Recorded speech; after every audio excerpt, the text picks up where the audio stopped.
का केलं गणपतीनं कुबेराचं गर्वहरण? कुबेराच्या फजितीची नेमकी गोष्ट काय ते आपण आज जाणून घेणार आहोत. नमस्कार.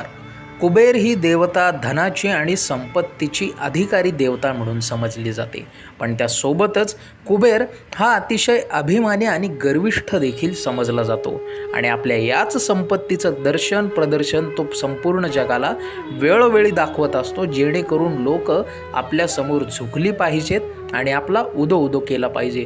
सर्व देवसुद्धा त्याच्या या वृत्तीला व्यवस्थित ओळखून होते आणि अशातच एकदा कुबेराला आपल्या धनाचं प्रदर्शन हे स्वतः देवाधिदेव महादेव व देवी पार्वती यांना दाखवण्याचा त्याला मोह झाला आणि म्हणूनच तो कैलास पर्वतावर गेला आणि त्याने महादेव पार्वतीला आपल्या घरी येऊन जेवण म्हणजेच भोजन करण्याची विनंती केली.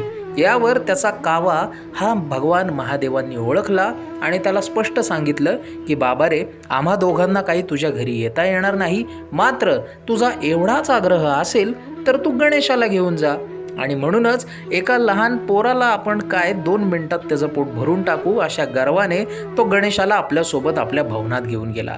पण तिथून जेव्हा कुबेराच्या वागण्यातून गणेशाला कळलं की त्याचा कावा काय आहे, तेव्हा गणपतीने सुद्धा त्याची फजिती करायची ठरवलं आणि गणपतीने पटापट सर्व जेवण फस्त करण्याचा सपाटा लावला आणि हळूहळू करत कुबेराच्या भवनातील सगळं जेवण गणपतीने खाऊन टाकलं.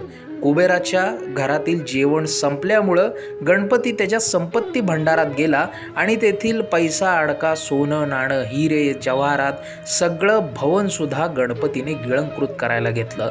जेवणाची भांडीसुद्धा खाल्ली आणि नंतर कुबेराला सांगितलं की मी तुझ्या घरी पाहुणा म्हणून आलेलो आहे, माझी भूक शांत करणं हे तुझं कर्तव्य आहे आणि जर का तुला ते जमत नसेल तर मी आता तुलाच खातो आणि माझी भूक शांत करतो.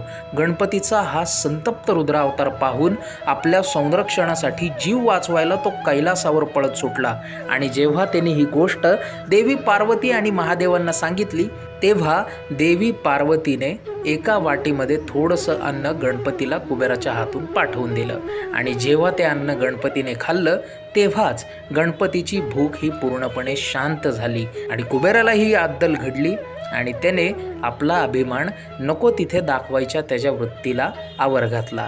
तुम्हाला ही माहिती कशी वाटली आम्हाला आवर्जून सांगा व अशीच माहिती दररोज मिळवण्यासाठी सबस्क्राईब करायला विसरू नका आपल्या चॅनलला.